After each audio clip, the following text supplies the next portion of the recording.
we'll be diving into Benjamin. I feel like I'm saying his last name like incorrectly. I'm just gonna not say. No, how are you saying it? I don't know. Poindexter. Poindexter? Is this I keep like thinking like Poindexter. Like French? Poindexter. Yeah. Welcome to Breakfast at the Beanery, a bi-weekly podcast about superheroes. I'm Becca. I'm Mika, and we're glad you're joining us as we break down our latest superhero obsessions. Follow us at Beanery on Twitter, at Breakfast Beanery on Instagram and Tumblr, and of course you can check out our episodes on Castos and our website www.breakfastbeanery.com. We polled. You voted. And so here we are, talking mental health on Daredevil and the Punisher. Initially, we wanted to tackle mental health in the Netflix Marvel universe as a whole, but we're simply not equipped, as in we aren't as familiar with Jessica Jones, Luke Cage, and reading the smudge ink on my hand, Iron Fist. We have watched them. Some of them. It's been a while, so the details aren't as fresh. I basically retained nothing from Iron Fist except for Danny's tagline. Likewise, though, we want to put out a disclaimer outright that we are by no means experts or mental health professionals. Just two girls. Passionate about mental health. Super passionate about mental health. One of us has a podcast about it. Yeah, so I did a little over 10 episodes of Mika's Messy Mind, a podcast where I talk about my experience with mental illness, my journey with therapy, and honestly, it kind of served as an audio diary. So to that end, I will put out that I am someone who struggles with depression, anxiety, and borderline personality disorder, or BPD. And this is all relevant because we will be discussing characters who deal with depression and BPD, so I just wanted to give a little context to where my biases may lie. And speaking of biases, I'm going to kick things off for Best of Twitterature, the part of the show where we pull random YouTube and Twitter comments with Dex from Daredevil. So the first one I have here is from @Jimmy Beavis. I hope I'm pronouncing Jimmy that correctly. Mate, Daredevil Season 3 may be better than any MCU movie/TV. I'm assuming he means show. Also, Benjamin Poindexter equals BPD, so like his initials. What if all Marvel villains had names that coincided with their mental illness? I pulled this because it was an interesting take. It was kind of like, oh, I didn't notice that about Dex. But then I was also like, huh? At the latter part of, what if all Marvel villains had names that coincided with their mental illness? It feels like something that they would do in Gotham. Yeah, it's a little Gotham-y. Like, every villain has an assigned mental illness. Like, a little campy, but like not in a good way. Yeah. Okay, so the next one is from @DaProSlacker. Watched Daredevil Season 3, was incredibly invested in how they portrayed Dex's borderline personality disorder. Open parentheses, multiple people I know suffer from it, and it's very accurate in a lot of ways, close parentheses. But otherwise, it's just a lot of meandering and feels kind of exploitative. So a little positive there and a little negative. Which is kind of, I guess, how we felt about it. Oh, this is my favorite. From @Princess Sierra. I'm sorry. So jealous of Dex's BPD ass right now because he can afford a vacuum cleaner. You don't know how good you have it, Dex, you murdering moron. #Daredevil, #mental health awareness. And then they replied to their own tweet and said, for real though, the vilification of mental illness in this season is seriously annoying. I can relate to parts of the Dex character, which is why this is just freaking painful. Full blog post to follow, I expect. #Daredevil, #borderline personality disorder, #mental health awareness. As we'll get into later, very relatable. I was gonna say, you might as well have written that yourself. Yeah. That's kind of why we're here, isn't it?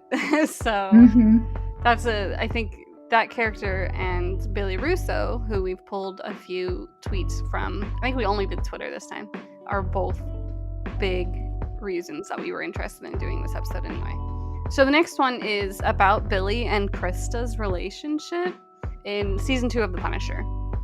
And it's from @AustinHayden. They said, not digging season 2 of Punisher nearly as much as the first, but damn, John Bernthal is legit, which is true. This season has had its moments, but this Billy Russo storyline, including the relationship with the therapist, is not as compelling and rich. Also, some troubling gender dynamics re abusive relationships. So I think that's a big thing that is displayed in that particular relationship compared to how season 1 handled that character in particular. And I can read the last tweet that we have for this segment. I think it's very relatable. I mean, I keep saying relatable, but this is probably the one that Becca ghost wrote. At sincerely Owosa. Billy Russo's therapist is really unprofessional and she should be sacked. All in caps. And that's that on that. It's a mood, you know? Like, yes. It was hard to watch. Absolutely. When I pulled that one, I was like, I mean, do I even need to pull anything else about this relationship? I think this says it all.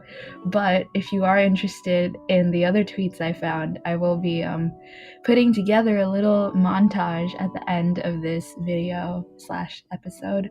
So if you're listening on Spotify or Castos, please head to our YouTube channel if you want to see the montage. Yeah, so we're definitely going to be exploring these characters that we just sort of took a glimpse at, but we'll start off by discussing how Daredevil handled mental health and go from there. First of all, Daredevil does a great job of exploring, in my opinion, of exploring trauma and depression as broad of an umbrella as those things can be. A lot of our protagonists face horrible events, so it's reasonable and almost expected to see them work through the pain involved. I think what Daredevil does well is allowing the characters to work through that, through their hurt, their insecurities, in a meaningful and an emotional way. And I'm in love with Karen Page, so maybe I'm biased, but we meet her through her trauma. She's introduced with a knife in her hands, confused and disoriented over the body of a dead coworker on her apartment floor. And we know that she's experienced loss multiple times in her past because of flashbacks through season 3.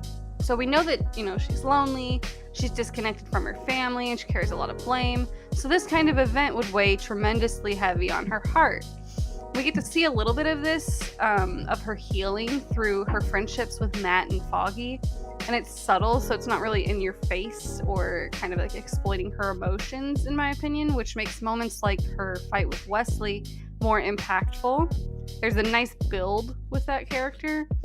Karen initially can feel misunderstood because she's putting on a face in an attempt to move on from her past. So the great thing about this show is that it had enough time to really flesh that out and give us the flashback episode in season 3 or show her cope with her anger and her loneliness throughout this show and The Punisher. Yeah, so not to hop back on the castle train, though did we ever hop off, I think part of why that relationship is so compelling is because of how these characters respond to their trauma. So in Daredevil season 2, whenever Frank and Karen have an exchange where the former shares about his family, where Frank shares how he's feeling when he speaks about loss, and then later on when Karen speaks about that after that I keep talking about in The Punisher season 1, we can see through Karen's body language that really she's not just talking about Frank. She wants an after for him because she's living in that after of Kevin. Similarly, by the time we reach the fateful hospital scene of The Punisher season 2, Karen takes that after a step further by telling Frank outright that he can choose to care for someone else, to love someone else, rather than choose another war. And of course, it's at this point we understand that they are at different points in processing and responding to their grief, much to my chagrin. When Frank says there isn't a light at the end of the tunnel for himself, Karen says that really it comes down to himself. And honestly, this self-perception is a recurring theme for both Frank and Matt. Their self-identity is clearly distorted, which is why we get to see them as the Punisher or as Daredevil. But who they are outside of these personas is kind of muddled. So Frank ties his identity to what he's done to avenge his family. He ties it to what he's lost or who he's lost. And especially by the end of The Punisher, He's racked with that immense guilt after being framed for the murders of 3 innocent women. And I find it kind of funny. I find it kind of sad, the dreams in which his family's dying. Okay.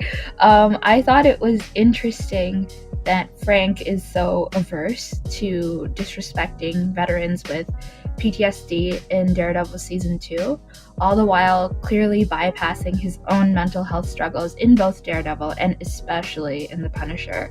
And okay, let's say he doesn't have PTSD like he says, but what he went through was still incredibly traumatic, and not once do we see him confront that, except for maybe we can count the rather brief and vague conversations he's had with Karen, Curtis, and David. And I guess he sort of relives and expresses what he's gone through when he talks to Matt. And speaking of the devil, as the audience, it's very clear that Matt has identity issues as well. I mean, Season 3 was basically Matt Murdock's identity crises. Yeah, he struggles with his identity through the series, and we really see that culminate in this huge moment in Season 3. Like, Matt's really an intense character. He has a lot of aggression that he isn't sure what to do with, a moral compass that, by his own flaws, he is able to ignore depending on the situation. These are like qualities that impact his relationships, so it's not like they shouldn't be there or something. They really add to his character. I would say the same for Frank, too, in how he pushes people and his own future away. It's infuriating as hell to watch because you're rooting for them, but it feels natural for the characters. The difference here is that Season 3 of Daredevil, despite them not knowing it would definitely be their last, actually wrapped up Matt's story in, a pretty nice way. At least a positive way. He was able to figure out how he could live as Matt Murdock. This came, of course, through support from his loved ones, but also in that he finally forgave himself for all the things about himself that he didn't like. At the end of Defenders, Matt basically gives up. He doesn't even die, but we see how this affects him in Season 3 of Daredevil when he pushes his friends away. And basically says that Matt Murdock is gone, so he chooses to just be Daredevil. If he had maybe reached out to a therapist and worked through his shit, then he wouldn't have gone through so much pain, but I guess that doesn't really feel entirely necessary for his story. He ends up pulling through and gains a better understanding of himself anyway. If I'm not mistaken, though, he is one of the few characters that actually sort of dismisses or demonizes the idea of therapy. Like, I don't have receipts on hand. It's been a little bit since we watched. But I know it had been suggested or discussed, and he really wasn't for it. Mm-hmm. He did often confide in Father Lantom, which was part of his journey and definitely helpful, but he never really embraced the idea of working through his trauma or understanding his own identity crisis, and I think most times when people would try to help him through it, he'd dismiss it.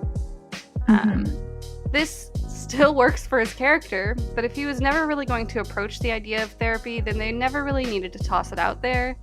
They do that often enough with other characters that could be open to therapy, like Karen or Foggy. We never see them in it, so it's apparent that any coping is done off screen until it's time for another plot event to grab hold of them.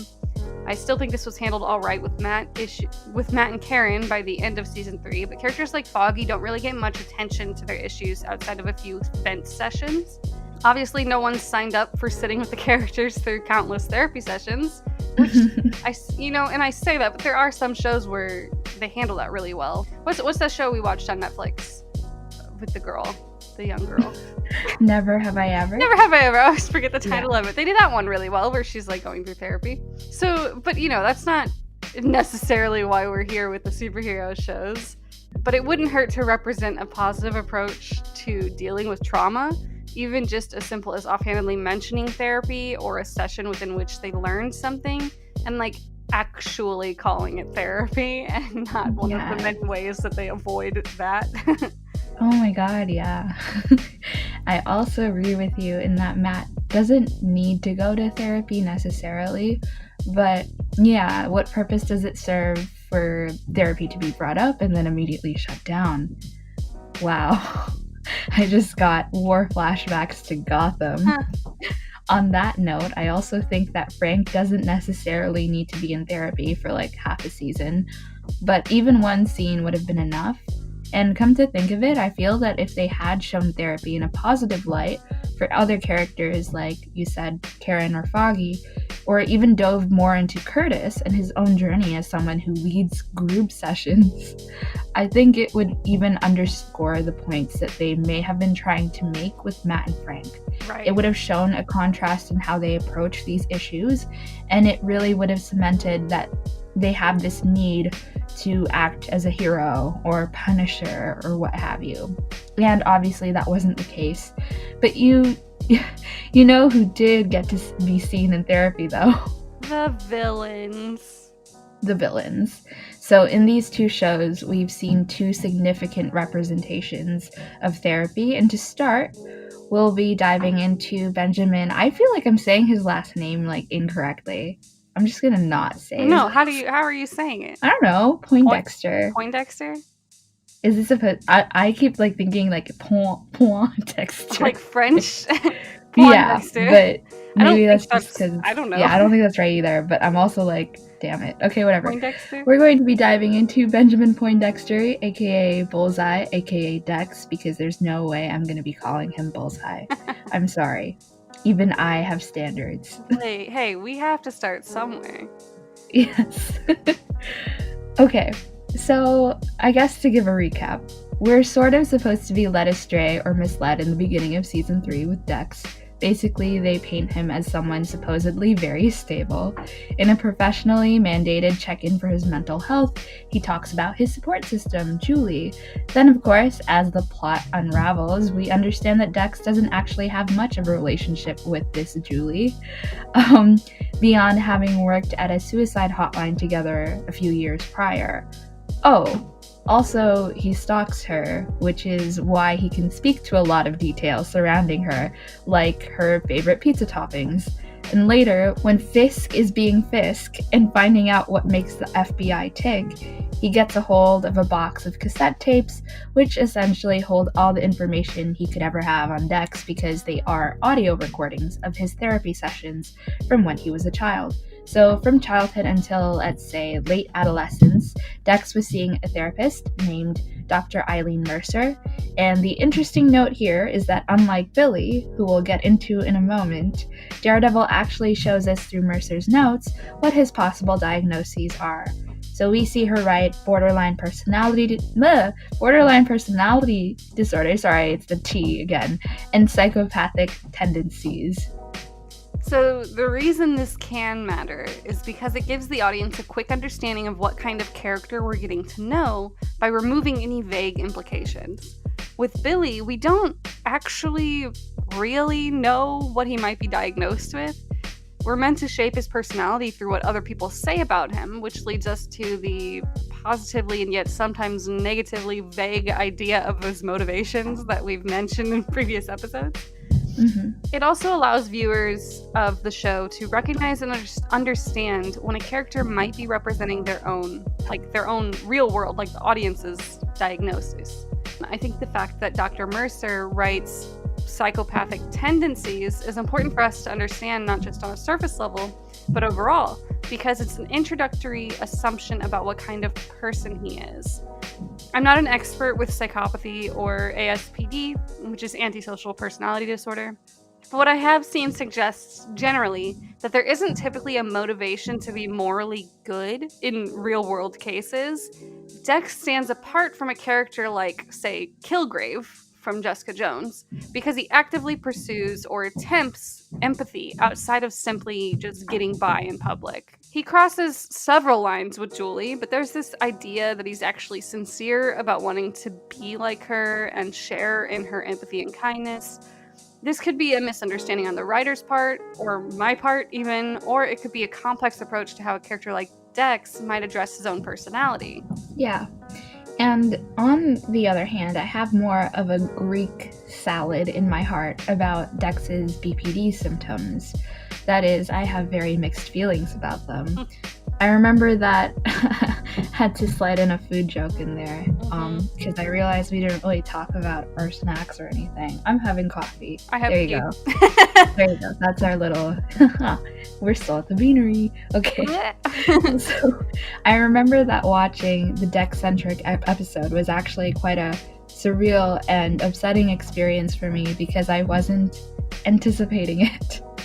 I think mostly that had to do with the fact that someone important to me who is no longer in my life really, really, really loved Daredevil, but also did not treat me great, and I was really upset that this may have been their only exposure in media to someone with BPD, because as much as I personally am fond of Dex for all his very apparent flaws, he's still a killer and posited as an antagonist and villain, and he's the only fictional character I've seen in all my life with BPD or BPD symptoms.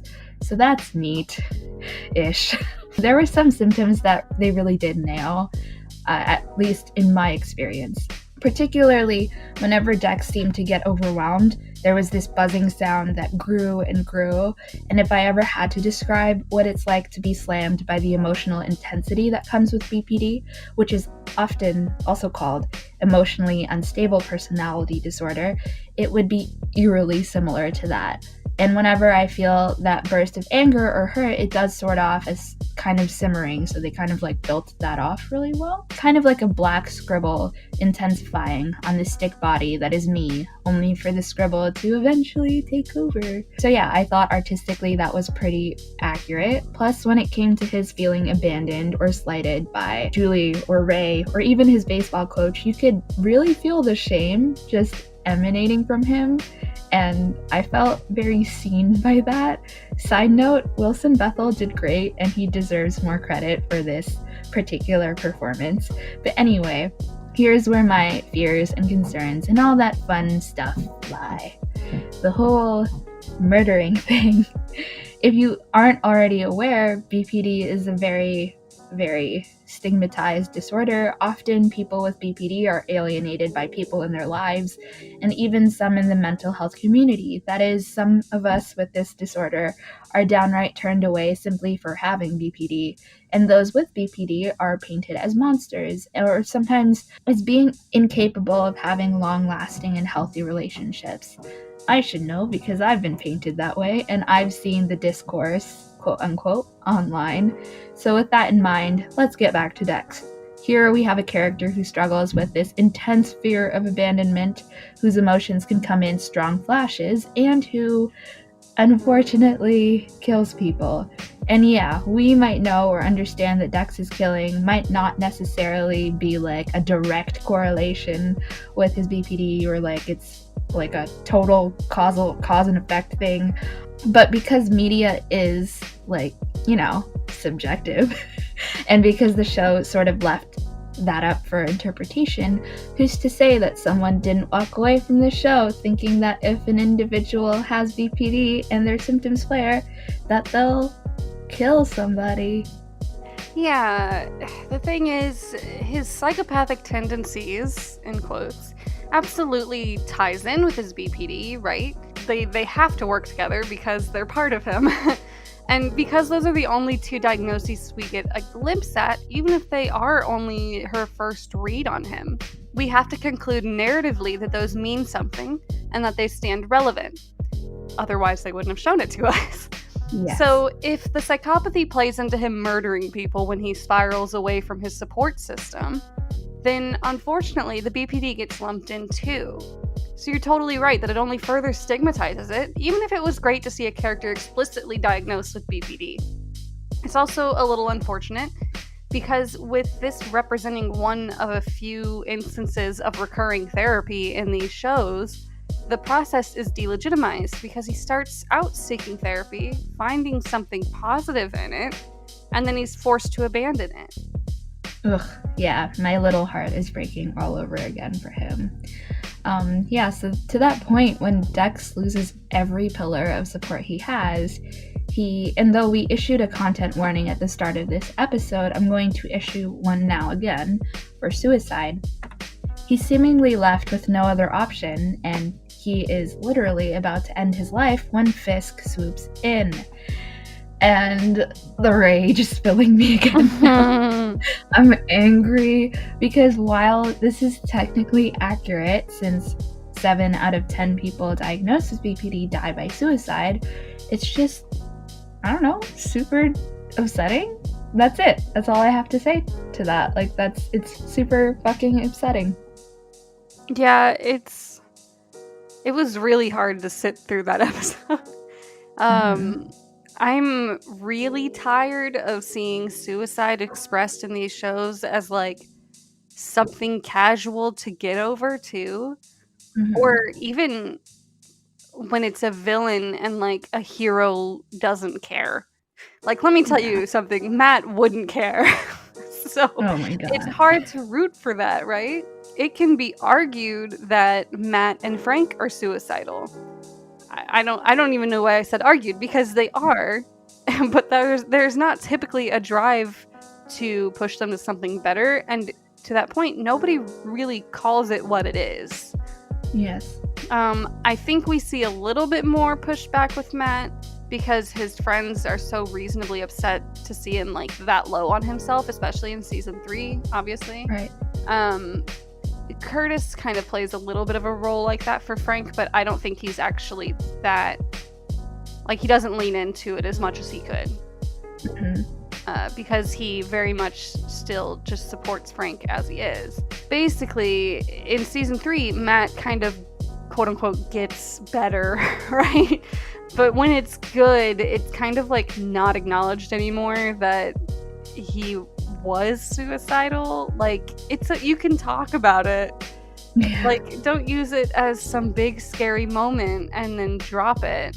And for Dex, I understand to a point why it would be dropped, because he didn't have anyone, right? But all this aside, they definitely still hit this better than Gotham ever did, and I'll be grateful for that much. Don't get her started on Jim Gordon in season 3. We could do an entire episode on how they absolutely mishandled his health. I'm sure that when we talked about season 3, I was pissed about it. I don't remember. But anyway, Daredevil.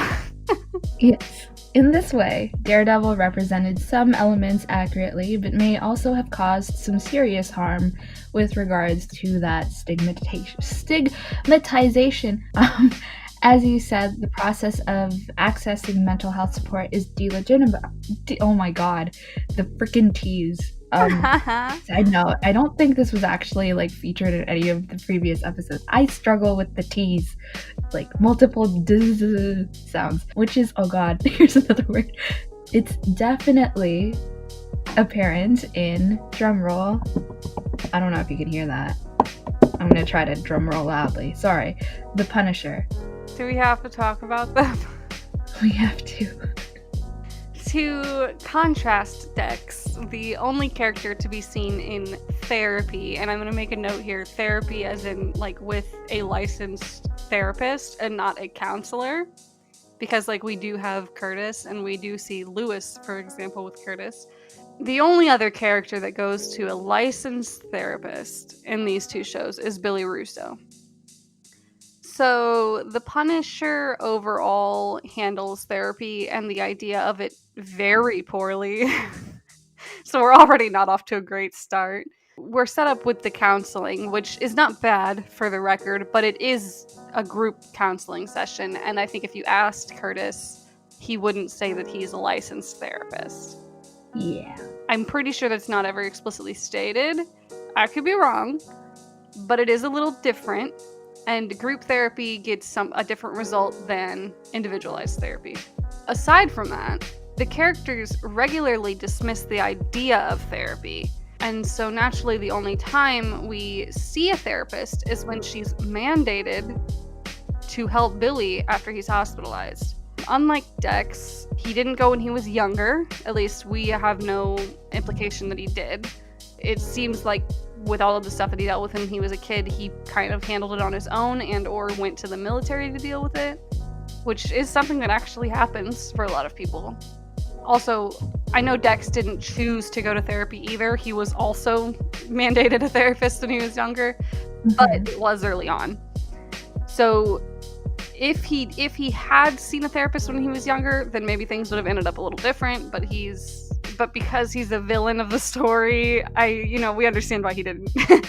But that's not the issue that I have with Dr. Dumont. More like Dr. Do Less. Just stop altogether.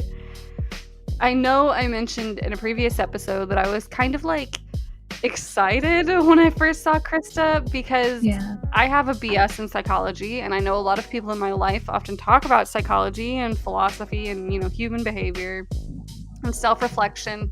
So it was really great to finally see a character in these shows introduced to therapy in a way that could be like promising.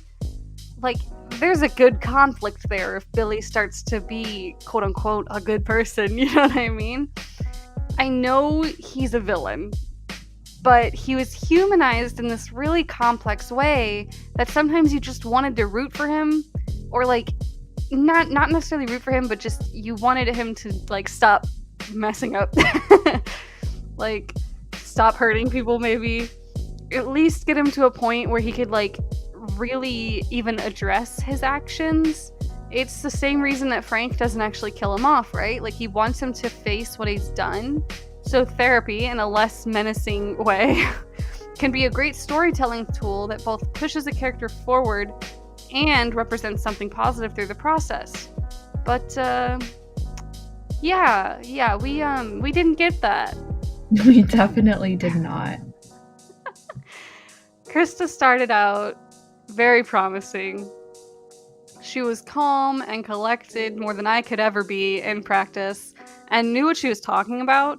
She had great ideas to help Billy with his amnesia and his nightmares, and she stood up for her patient when Dina came in to like aggravate him, right?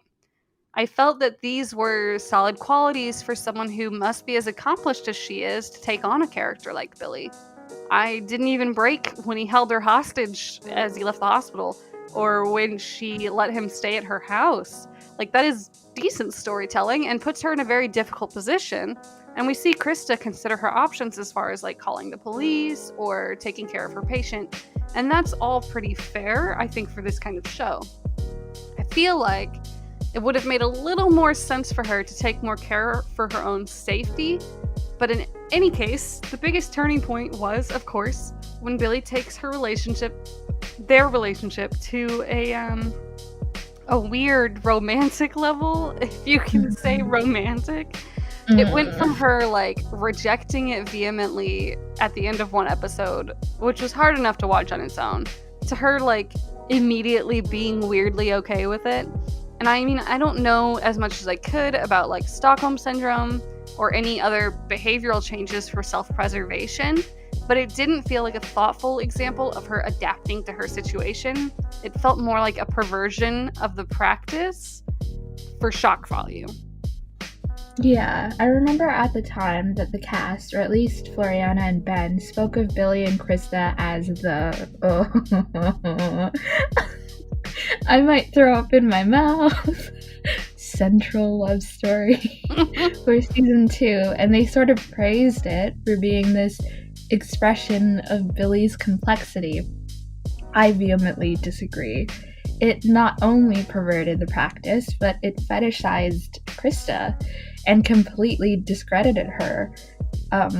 So much for your degree and what we thought was a genuine desire to respect and help your patient to heal. It's wild to see the contrast too between Krista at the start of the season, where you just listed some great examples of how she was helpful and how she had a handle on things, versus Krista, who orchestrates 3 innocent women's murders, all so that she could go live a life with Billy Russo, free from the ghost of Frank Castle. And one of the tweets earlier touched on gender dynamics and abusive relationships. And to echo you, it is really unsettling to sit there and watch Billy initiate their romance. Likewise, it's jarring to see Krista manipulate Billy just so she can keep him at her side. She sort of reacts coldly to him in a few instances through the second half of the season, and is clearly exasperated that he's not yet over Frank Castle when, hello, he's a huge stressor and component to Billy's trauma. I thought you gave a shit beyond just running away with him. And, I get it, she has her own trauma. Frankly, though, it came off as disjointed, where Dex's fear of abandonment feels palpable and some of his more extreme reactions, upsetting as they are, feel earned. Krista is kind of a floppy character, and not only is she floppy, but again, in discrediting herself as a therapist, she undermines therapy as a healthy and necessary process and practice in the show. We certainly don't see enough of Curtis, even though, he's like, I don't want to say just a counselor, but to your point, like, he hasn't gone through, I guess, the rigorous training that we thought Krista went through. And we don't see enough of his group sessions to really say that, his positive representation combats this. And although Dina evidently turns out to be right to distrust Krista, it is kind of an icky thing to be right to distrust this therapist because she turns out to be the one who's planned out innocent murders. And I mean, like, even if they weren't innocent, it's murder, and is working with a murderer and is really, really emotionally abusive and manipulative. Like, we have the tragedy, I just don't see the romance. Like, if they're gonna paint it as, there's a tragic romance of season 2. Also, and another thing, there's something downright nasty and trigger warning for sexual abuse. The fact that Krista knows that Billy, she knows his history, and likely she knows that he was abused as a kid, and she still engages in this relationship and is abusive herself. Nasty. Very. It just doesn't feel well thought out, and it feels like they wanted to give Billy someone to both work with him and even redirect some of his passion onto, but they didn't want it to be the same dynamic as him and Dina. So she was just kind of like all over the place. This feels very much like Lee in Gotham, by the way, in that Krista is introduced as what can be assumed is a pretty well-versed psychologist, but she actually is a complete disaster when it comes to her work. That was one of the most infuriating things about Lee when we watched Gotham, and because everyone talked about her as if she was credible, but we didn't usually see it.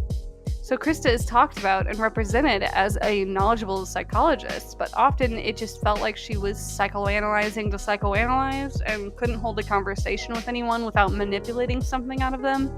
That's bad representation at the very least, which doesn't hold up well with how stigmatized therapy is in the show anyway. Like, if the other characters were more accepting of therapy and we had more instances of therapy in here, then maybe it wouldn't stand out so much. You know what I mean? Mm-hmm. As far as the stigma around therapy goes in the show, Frank separates himself from veterans with PTSD in Daredevil and The Punisher. He goes to the counseling like a couple of times. Curtis at one point separates himself too, despite leading the counseling session. I don't remember exactly what he said. I don't know if it was that he was like, he didn't need it or something like that, but I remember that it came up.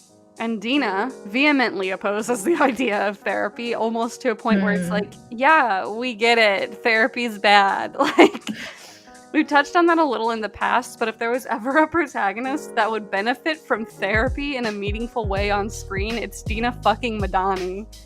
Yeah, think about it. She loses her partner, Ahmad Zubair, and immediately throws herself into a new position to try and get to the bottom of his death.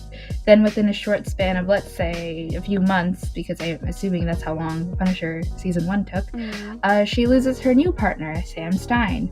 And we establish early on that, again, Dina's not one to just jump into relationships, but she's in one with Billy Russo, who turns out to be the one who killed Sam. Oh, and then she gets shot in the head by the guy. And he wakes up, and he doesn't remember the shit that he's done. Yeah, she needs therapy. And I mean, we get a little of why she might be opposed. Her mother is a psychiatrist or psychotherapist, I forget. And we get the sense in Season 1 that she's been psychoanalyzed a lot, which is probably why she's, I guess, what's the word? Irritated by the thought of going to therapy. And this is also probably why she's unimpressed with Krista off the bat. Still, it is interesting and annoying that the only character Dina does end up sort of opening up to is Krista, who, as we've just established, does a shitty job at her job. Again, it's interesting how heroes and villains alike can share in the experience of trauma, but therapy is only for the bad guys. It sends this messaging that in order to heal, you have to just do it yourself. That's what Dina did. Off screen, apparently, that's what Matt did, even though he hurt so many people along the way. But don't bother going to therapy because it won't help. It certainly didn't help lost causes like Billy or Dex. Or Lewis. And another character I thought would benefit from therapy, if we ever saw her again, was Amy. I think that her crawling under the bed in season 2 and crying was so poignant for me, and I'm glad and relieved that they did dive a little more into that specific trauma, so like what the significance of her crawling under the bed was, what it meant to hide. But even if they hadn't, it communicated so much, and it had the same effect for me as Dex's buzzing. So there were some highlights. Yes, some. Yeah, I think the writing and performances by the actors for sure lent to the more compelling aspects of how both shows handled mental health. But when it came to the nitty-gritty of it all, that is with actual mental health professionals and how they approached therapy and diagnoses, that's ultimately where they fell flat on their fucking faces. They were great when the story called for the references or trauma to be vague, but not so great when actual research was involved, mayhaps. Right, like, your stories don't have to follow a specific set of rules, right? But it's careless not to take some consideration with the story. In fact, when you put more care into it and still pull off the conflict, it's more impactful all around. Dex does mostly well because of certain choices they make in expressing his disorders. But Krista, for example, does really poorly because they shoved a bunch of things into a character with no real build. I know that they were a little constricted, but it still stands. You know who was constricted? BoJack Horseman. And you know who did great with ending BoJack Horseman? The creators of BoJack Horseman. Absolutely. Furthermore, representation matters. It just does. We don't need to have that argument. It does. One single piece of work may not change how a person views something, but research supports the idea that media can and does shape general perception. And it's also shaped by general perception, so you might perpetuate it. The stigma surrounding mental health and mental disorders has been reflected in media for the unique purpose of demonizing those disorders. So when we don't consciously make an effort to combat those ideas, we perpetuate a stigma used to disenfranchise real people. Sure, people could do more research outside of their favorite superhero show, but for a lot of young people especially, or older people that, just don't, this may be their first stop on that road, and if it doesn't pertain to them, they might not seek it out any further than that. Instead of just showing therapy fail with villains, they could have balanced it out with more healthy representations among our protagonists. I don't mean seeking support through friends or God, even if those things did kind of work, but to specifically seek it through a licensed therapist, because that is where the stigma lies. Let Dina see a therapist to cope with her very real, very fresh trauma over Billy. I can imagine if we reached a Punisher season 3 or a Daredevil season 4, that would have been a great opportunity to show characters like Dina and Karen healing from what they've faced in the past, by reaching a point where they're willing to explore therapy. We don't get that, sadly, but that doesn't mean it couldn't have been portrayed sooner with the main character. Off the top of my head, I think a show that has handled this really well recently is This Is Us. One of the characters stubbornly refused to seek help through therapy. Then when he decided to see it through, we get to follow along with his emotional conflict. It's hard for him, and he realizes his current therapist isn't even the right fit for him. This is all important information because the general public should be able to see it represented. Healthy examples of care and support from mental health professionals. I mean, I'm still really bad at maneuvering through those spaces for my own mental health, and part of that is definitely because of a societal stigma that shaped my view of vulnerability and seeking help. Insert shrug emoji. Yeah, I didn't start going to therapy until I was 19, and it was entirely due to a crisis. And it really shouldn't be like that. I had the misconception, even then, that once I was in the clear, or rather once my symptoms were no longer as intense or worrisome, that I didn't need it anymore. Then last year, I started seeing a therapist regularly, not because I was in a crisis again, but because I wanted to prevent being in that state, or I wanted to learn how to better manage my symptoms and emotions. I come from a marginalized community too, where although we have a concerning amount of depressed youth, we fail to come forward and seek help because of how our culture perceives mental health and, the act of seeking help. I was fortunate in that my parents were both psychology majors, so they believed that this shit exists. And God, some of my friends who I grew up with, they still see mental health as something to be talked about only when there is a crisis.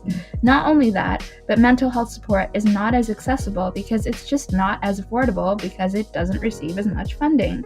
So I don't know, the bare minimum for me is that if you're going to be putting out content that features mentally ill characters or sheds some sort of light on therapy, be responsible about it.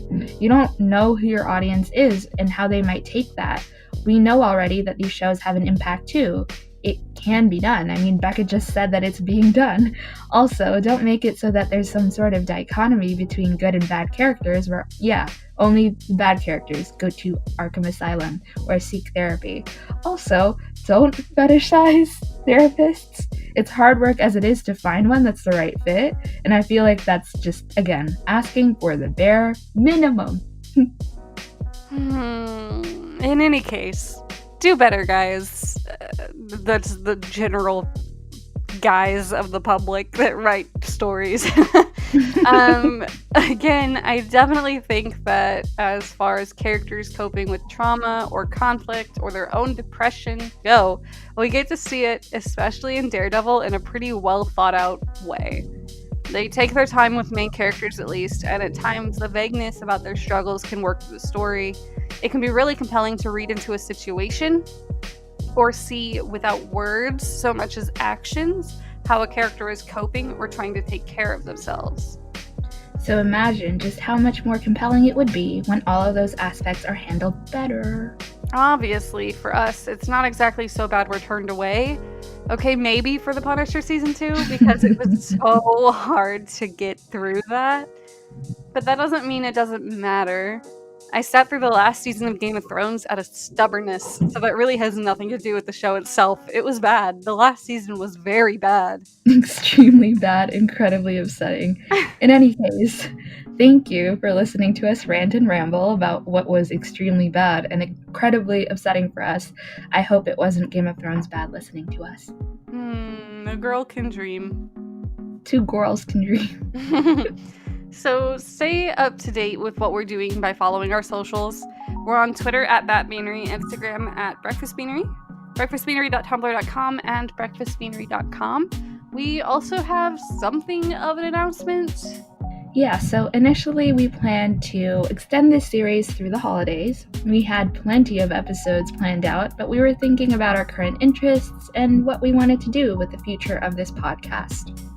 So this is the second to last episode of the first season of Breakfast at the Beanery. Insert sad violin music. Very sad. We started this as a fun way to express some of our thoughts when casually watching shows we loved. So not only did we kind of throw ourselves into it without a lot of foresight, but it was also my first time, at least, working with podcasts. Yeah, and to that point, we want to take some time to really plan out another season and return with more solid content for everyone. We'll likely branch out from older shows and share our thoughts on current ones too, and refine segments so that they're more entertaining and exciting. We also have another podcast series on the brain, so if you like the supernatural... Not that supernatural. The genre of the supernatural, of course.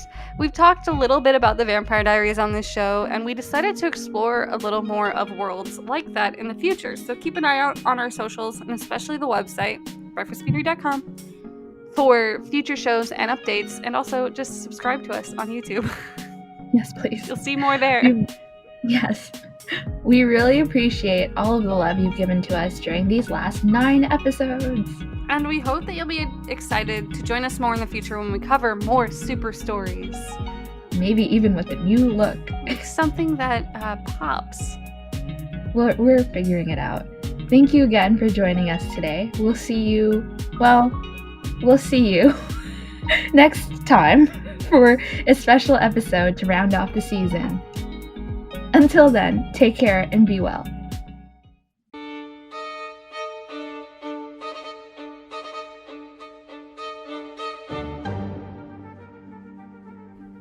god, is he dead? We rest in peace.